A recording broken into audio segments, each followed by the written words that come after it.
Now, my major concern would have to be with the budget. Sena, let's face it, believe it or not, ideally you would say that currently there's supposed to be power sharing in Ghana, because to the best of my knowledge, the NDC is supposed to control parliament as a matter of principle, judging from the fact that the speaker, and we have 137 members, equal like that of the NPP. It gives the NDC that power to control parliament, and we are dealing with the three arms of government.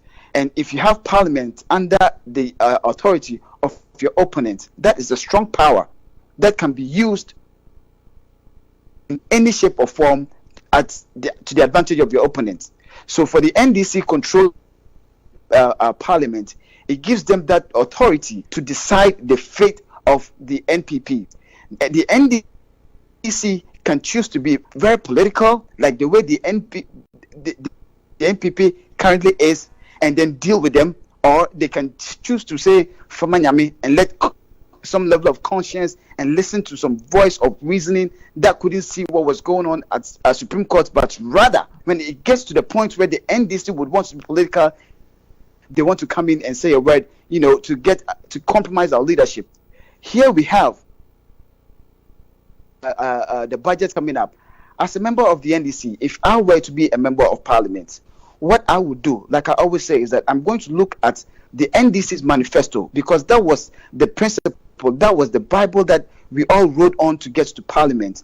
In the NDC manifesto, it clearly states that we were going to invest $10 billion in infrastructure for the next. We said categorically that we're going to legalize Okada. We said categorically that there were going to be free tuition for at the tertiary level, etc., health, so on and so forth, right?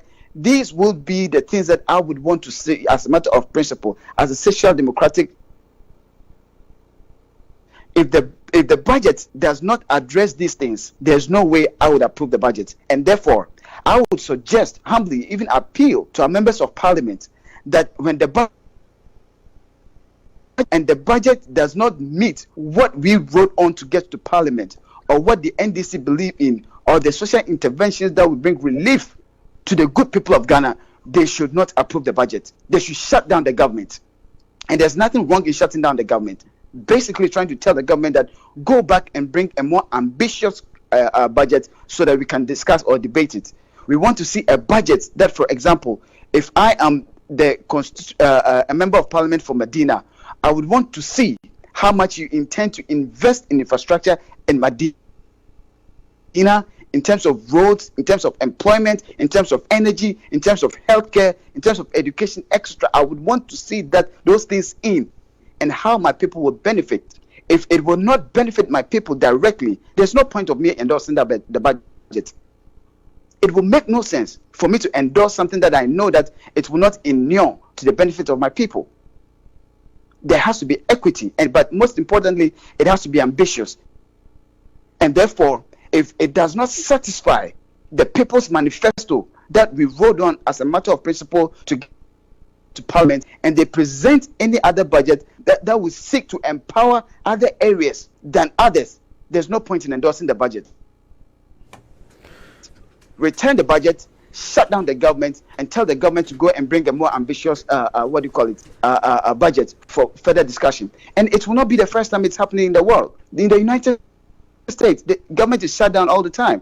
It happened under Obama. It happened under with the stimulus package. Let me tell you what happened. So now, the Democrats came with their own proposal. I think $1.9 billion or something to that effect, right? And Trump was not ready to endorse that. So what happened? They said, okay, not endorse this that will benefit the American people. We are not going to approve it. It's as simple as that. And consensus at the end of the day, they were able to get to a common ground somewhere. So we cannot just endorse a budget for the sake of the government of the business of the day have to run. To what extent? How would it impact the lives of the people? Is it going to be business? So I will appeal to our members of parliament to look at the People's Manifesto, what we wrote on If there are no social interventions, if it is not ambitious enough, they should just shut down the government. And let's go back to our constituency and tell our people that the budget was not going to address the concerns from the constituency, and our people understand. That's what I think needs to happen. Thank you. That's a novel approach and proposal, but it's not the best. It's an interesting idea that maybe we need to explore. That will give sense to the numbers anyway. But thank you very much, Arnold, for speaking to us this morning. Yes, Sena. Yes, thank you. But Sena, I would want you to, consider this thing very, very well.